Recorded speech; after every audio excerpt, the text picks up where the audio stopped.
Ever wondered what all the noise is about at the casino's craps table? Let's dive into the dynamic world of craps, a casino game that's been around for centuries, captivating players with its blend of luck, strategy, and camaraderie. Originating from an Old English game, craps has evolved into a staple of the casino scene, attracting both seasoned gamblers and curious newcomers alike.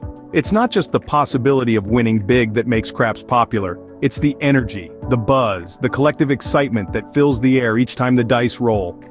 Every player has a stake in the game, and each roll can bring an exhilarating win or a heart-stopping loss. It's this roller coaster of emotions that keeps players coming back for more. So, whether you're drawn to the strategy, the chance to win, or simply the social aspect of the game, craps has something for everyone. By the end of this video, you'll understand why craps is such a thrilling game. Understanding craps starts with the basics. You're probably aware that craps is played with 2 dice, but let's take a moment to appreciate the craps table itself. It's a large oval table covered in felt with various areas designated for different types of bets.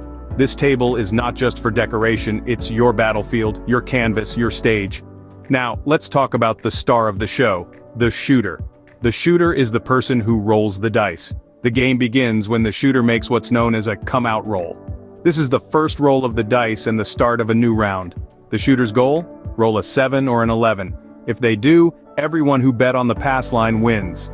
The pass line is one of the most fundamental bets in craps, and is placed before the come-out roll.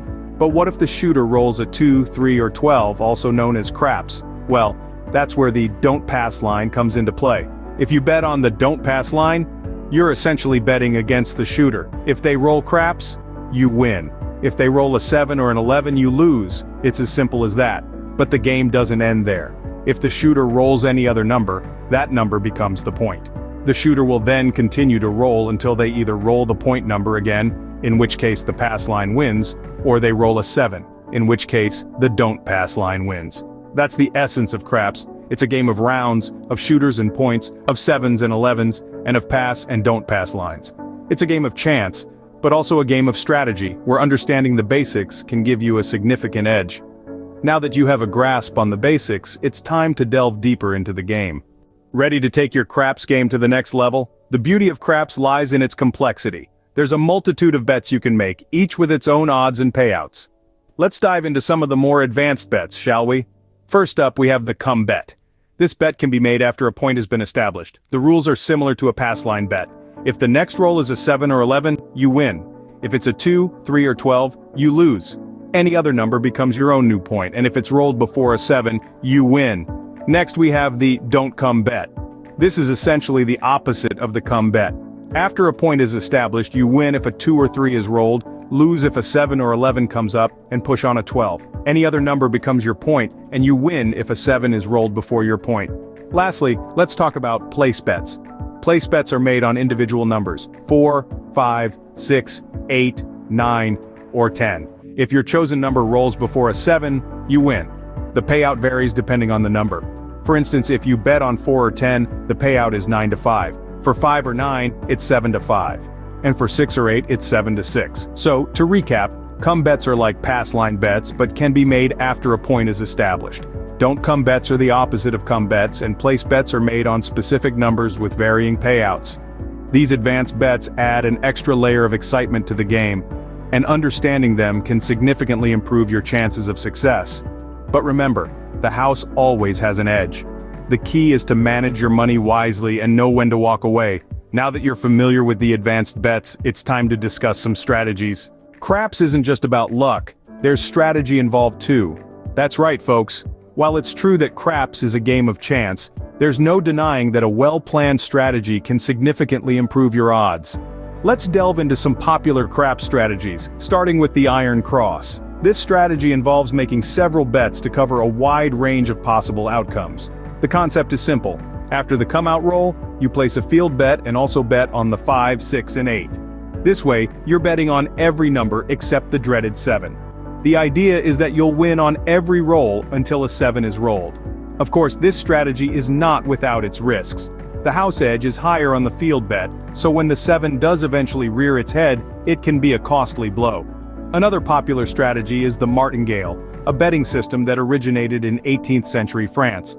This strategy requires a player to double their bet after each loss, with the goal of recouping all previous losses plus a profit equal to the original bet. So, if your initial bet was $5 and you lose, your next bet should be $10.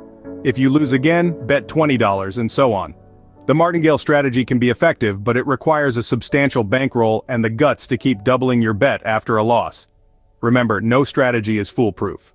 Craps is a game of chance, and while these strategies can help manage your money and prolong your play, they cannot guarantee a win.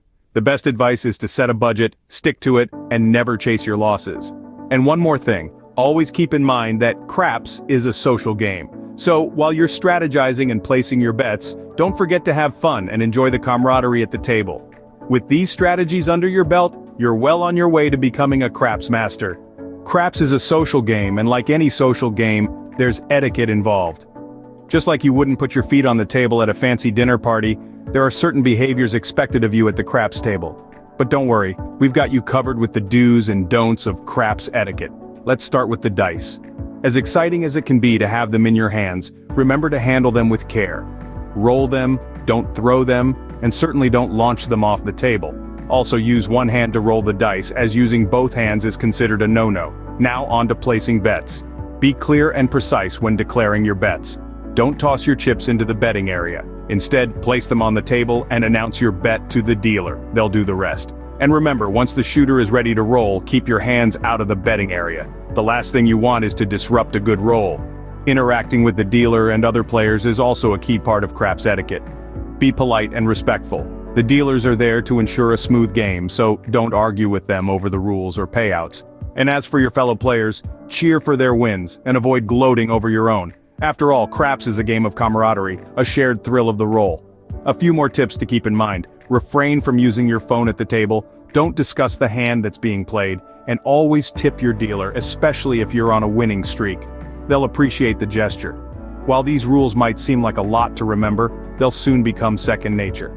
And remember, the goal isn't just about winning, it's about creating a positive gaming environment that everyone can enjoy. Remember, good etiquette makes the game more enjoyable for everyone. And who knows, with good manners and a little luck, you might just become the life of the craps table. You're now equipped with the knowledge to take on the craps table. And trust me, it's not as intimidating as it might have seemed at first. You've learned the basics of the game, from the pass line bet to the don't pass bet. You've delved into the more complex advanced bets, understanding how to maximize your chances of winning. We've also discussed some key strategies, such as the iron cross and the martingale, that can give you an edge at the table. And let's not forget about the importance of etiquette. Remember, the craps table is a social space, and respecting others is just as crucial as understanding the game itself. So, there you have it. A fast-paced, exciting, and social game, craps is a fantastic way to have fun at the casino, and now, you're not just a bystander, you're a player. Next time you're at the casino, step up to the craps table with confidence. You're ready to roll.